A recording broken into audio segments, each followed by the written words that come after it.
This is a presentation on the Dutch in North America. What you see here on this map is a little section of Lower Manhattan in New York City that is the old Dutch street layout of the city. It includes maybe the most famous street in New York called Wall Street, because that was the location of a wall that they built. This was a very small community, at various times a few hundred or a couple of thousand people, and of course it turned into eventually the great city of New York. Now let's get some terms clear here. The country in Europe is called the Netherlands, and their colony in North America they call the New Netherlands. Now, the capital city of the Netherlands in Europe is Amsterdam, so they called their capital city of their colony New Amsterdam. And what we think of when we see New Amsterdam, of course, that is now the city of New York, and the New Netherlands is the state of New York. Now, you might wonder why York? Well, the King of England at the time, when the English took over New Amsterdam, was King Charles II, and his brother was named James. So Charles gave control of New York to his brother, the Duke of York. And then later James became King of England, King James II of England, someone who's fairly important, and we'll talk about him on another time. The Dutch originally began exploring this area in 1609. Henry Hudson was the explorer, and of course the Hudson River is named after him. 5 years after that, they established their first settlement. It was not in what is now New York City, it was in Albany, which is now the capital of the state of New York. That's up the Hudson River from New Amsterdam / New York. Then New Amsterdam was founded in 1624.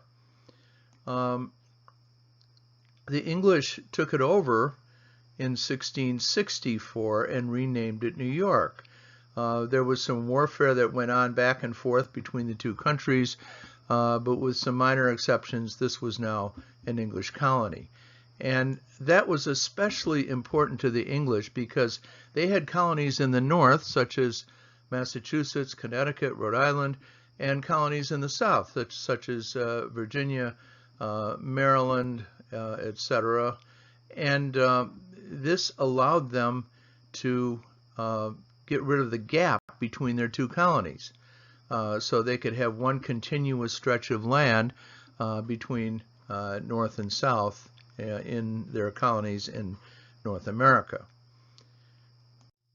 Now, why did the Dutch settle there? Well, the Dutch were known for trade, and one of the things they wanted to do was find a Northwest Passage. The English wanted that too, the French wanted that too. None of them found it, of course, because it didn't exist. Ironically, it may exist now because of global warming and the amount of ice in the far north that's melting, but it certainly did not exist then. The Dutch were all about trade, and New York City, then and now, or New Amsterdam, has a magnificent harbor, a deep water harbor, which makes it ideal for trade, for ocean-going trade. And the Dutch wanted a port city to serve their trading empire. That trade was the source of their wealth. They also wanted to be involved in fur trapping and in the fur trade. So this location made sense to them for multiple reasons.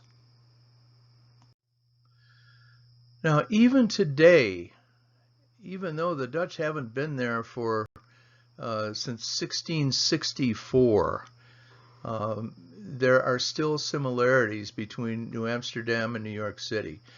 You can find traces of the Dutch presence even in the New York of today. For one thing, there is New York as now as then. has an emphasis on trade and on making money.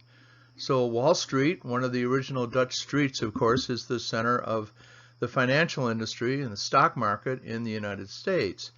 There is also a great deal of cultural diversity and tolerance, including religious tolerance, which was unusual for that time.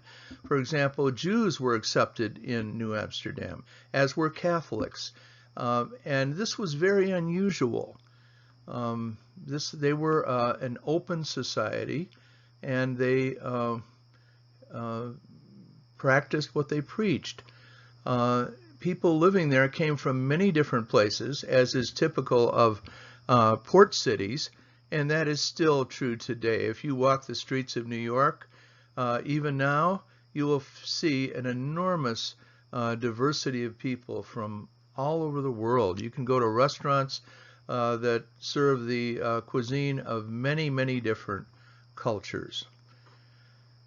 I want to show you just one dramatic example of how dramatically human activity has affected the natural landscape. Less than 400 years ago, Manhattan Island, the center of New York, looked like the photo on top. This is a recreation done by the New York Times, and you can compare that with a photograph of New York City more recently. This is Times Square.